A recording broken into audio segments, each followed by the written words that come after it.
பாருங்கள் ஃப்ரெண்ட்ஸ், இது கத்திரிக்காய் ட்ரை ரோஸ்ட்டு. ரொம்ப சிம்பிளில் ஒரு 3-4 பொருளை வச்சு தான் செய்கிறது. ரொம்ப குயிக்காக இருக்கும், சேம் டைம் ரொம்ப டேஸ்டியாக இருக்கும் ஃப்ரெண்ட்ஸ்.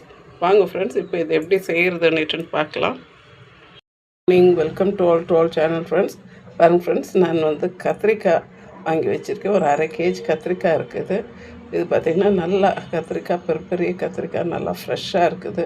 காம்பு நல்லா பச்சையாக இப்படி தடியாக இருந்தாலே அது ஃப்ரெஷ்ஷான கத்திரிக்காய் ஆனிட்டுன்னு. இப்போ வாங்க ஃப்ரெண்ட்ஸ், இது என்ன செய்யலான்னுட்டுன்னு பார்க்கலாம். இப்படி கட் பண்ணி வச்சுக்கிடலாம். கழுவிட்டு கத்திரிக்காய் ரொம்ப நேரம் தண்ணியில் கூட இருக்கக்கூடாது. இப்போ உடனே நம்ம இதை போட்டுடலாம் ஃப்ரெண்ட்ஸ். இப்போ பாருங்கள் ஃப்ரெண்ட்ஸ், எண்ணெய் நல்லா காஞ்சிடுச்சு. நான் கடுகு, சீரகம், உளுத்தம் பருப்பு போட்டு கொஞ்சம் தாளிச்சுக்கிடுறேன். இப்போ கடுகு சீரகெல்லாம் நல்லா பொரிஞ்சிடுச்சு. இப்போ நம்ம கட் பண்ணி வச்சுருக்க இந்த கத்திரிக்காவை ஆட் பண்ணிடுறோம். இப்போ கொஞ்சம் கிளறி கொடுத்துட்டு கொஞ்சம் உப்பு போட்டு மூடி வச்சிடலாம் ஃப்ரெண்ட்ஸ். இப்போ ஃப்ரெண்ட்ஸ் நல்லா கிளறி கொடுத்தாச்சு. இதுக்கு தேவையான அளவுக்கு உப்பு சேர்த்துக்கலாம். நெக்ஸ்ட்டு கொஞ்சம் மஞ்சள் தூளும் சேர்க்கணும். ஒரு ஸ்பூன் அளவுக்கு நான் மஞ்சள் தூள் சேர்த்துக்கிறோம். சேர்த்துட்டு எல்லாத்தையும் நல்லா கிளறிட்டு நம்ம நல்லா ஸ்லோ ஃப்ளேமில் வச்சுட்டு நம்ம இதை மூடி விட்டுருவோம். இதுக்கு தண்ணியெல்லாம் ஊற்ற வேண்டாம். இந்த எண்ணெயிலே இது வேகணும், குயிக்காக வெந்துடும்.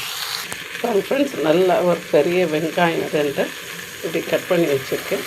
அதையும் இதில் போட்டு கொஞ்சம் கிளறி விட்டுறணும்.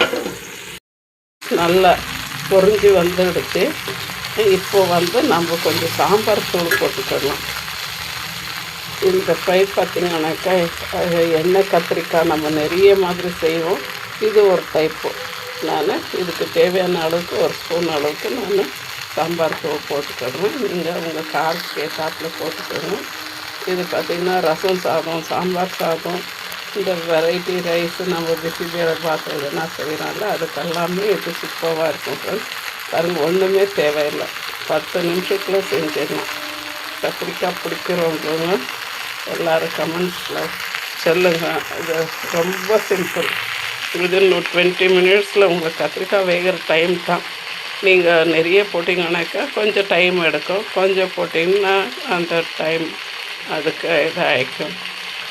இப்போ கொஞ்சம் கிளறிட்டு இன்னும் கொஞ்சம் ஒரு ஃபியூ செகண்ட் மூடி விட்டுறலாம். அப்படியே கத்திரிக்காய் ட்ரை ரோஸ்ட் சூப்பராக ரெடி ஆகிடுச்சு ஃப்ரெண்ட்ஸ். தேங்க்யூ ஃபார் வாட்சிங் ஃப்ரெண்ட்ஸ். ப்ளீஸ்